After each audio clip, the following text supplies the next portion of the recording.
বর্ষাকাল চলে এসছে। বর্ষাকাল আসলেই মানে আমাদের চুলের যত সমস্যা বেড়ে যায়। বর্ষাকালে কিন্তু আমাদের চুলটা ভীষণ ওঠে।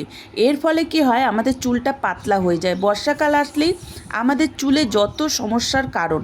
বর্ষাকাল আসলেই দেখবেন চুল ওঠা চালু হয়ে যাবে, চুল রুক্ষ হয়ে যাবে, চুলটা বেজার দেখাবে, একেবারে মানে চুলে জার নেই। আপনি যত প্রোডাক্টই ইউজ করেন না কেন, বর্ষাকালে সব কিছুই আমরা ফেল হয়ে যাবে। কিন্তু আজকে যেই রেমেডিটা আমি দেখাবো, এটা যদি আপনি মাথা গোঁজার সময় শ্যাম্পুর সাথে মিশিয়ে করতে পারেন, আপনার সব সমস্যার সমাধান হয়ে যাবে। তো ভিডিওতে চলুন। হ্যালো বন্ধুরা, রাধে রাধে। সবাই কেমন আছেন? আশা করি ভালো আছেন। চ্যানেলটাকে লাইক, সাবস্ক্রাইব, বেল আইকন দাবাতে ভুলবেন না।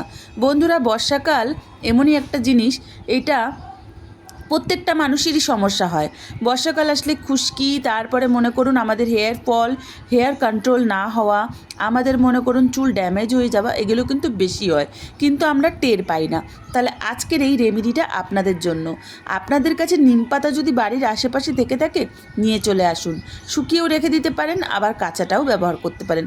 নিম পাতা একটা এমনই জিনিস, এটা খুশকি দূর করতে সাহায্য করে, চুলকে একেবারে আপনাদের জীবন আনতে সাহায্য করে, চুলকে কন্ট্রোল করতে সাহায্য করে, চুলকে ড্যামেজের হাত থেকে বাঁচায়। তারপরে আমরা যেটা দিচ্ছি গোলমরিচ। গোলমরিচ কিন্তু আমাদের চুলকে প্রোটেক্ট করে আর চুলের চুলকানি থেকে কমায়। তারপরে যেটা দিচ্ছি আমি এখানে 1 চামচ ফ্ল্যাক্সিড। ফ্ল্যাক্সিডের গুণ আশা করি সবাই জানে, নতুন করে কিছু বলতে হবে না। তাও বলছি, ফ্ল্যাক্সিড দিলে কি বলুন তো, চুলটা সিল্কি শাইনি হয় আর আপনার চুলটাকে একেবারে জীবন আনতে সাহায্য করে। বন্ধুরা, আপনারা কোথা থেকে দেখছেন? আমাদের চ্যানেলটাকে লাইক, সাবস্ক্রাইব করতে আর কমেন্ট করতে ভুলবেন না। আপনাদের যদি কোনো সমস্যা থাকে সেটাও বলতে ভুলবেন না। তারপরে যেটা দিচ্ছি সেটা হচ্ছে 1 চামচ মৌরি। মৌরি কিন্তু সবসময় দেবেন, স্ক্যাল্পকে ঠান্ডা রাখবে। এবারে বলবেন, দিদি বর্ষাকাল তো ঠান্ডায়, তাহলে স্ক্যাল্পকে ঠান্ডা রাখার কি দরকার? হ্যাঁ বন্ধুরা, বর্ষাকাল ঠান্ডা আমাদের শরীরের জন্য, মাথার জন্য কিন্তু না। তাই জন্য বর্ষাকালকেও স্ক্যাল্প ঠান্ডা রাখার জন্য কাজ করতে হবে। এই প্রত্যেকটা ইনগ্রিডিয়েন্ট আপনার রান্নাঘরে মিলিয়ে চলে আসবে। আর নইলে আপনার কাছে যদি নিম পাতা না থাকে, এখানে কিন্তু নিম পাতার পাউডারও ইউজ করতে পারেন। আমি ট্যাগলাইনে দিয়ে দেবো, আপনারা অর্ডার করবেন। এই সব কটা জিনিসকে ফুটিয়ে ভালো করে ঠান্ডা করে নেবেন। ঠান্ডা করে এর যে আমাদের যে নিঞ্জাসটা, সেটা বের করবেন। আপনি চাইলে একটা শিশির মধ্যে অল্প একটু ভরে ওর মধ্যে এসেন্সেন্স অয়েল বা ভিটামিন ক্যাপসুল দিয়ে টোনার হিসাবেও ব্যবহার করতে পারেন। আমি এখানে 2 ফোঁটা নারকেল তেল দিচ্ছি, যেন আমাদের চুলের যে নারিশ বা কন্ডিশনারের কাজটা করতে পারে।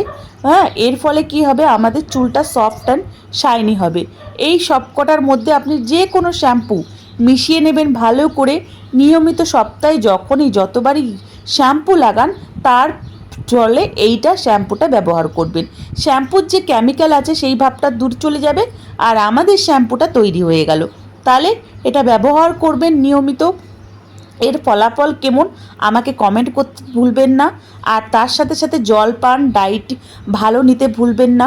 হেয়ার ফলে কিন্তু আমরা প্যাক, মাস্ক যতটা আমাদের ইম্পর্টেন্ট, একটা ভালো ঘুম আর ডায়েটও ইম্পর্টেন্ট। ভিডিও ভালো লাগলে লাইক, সাবস্ক্রাইব, শেয়ার করতে ভুলবেন না, বেল আইকন দাবাতে ভুলবেন না।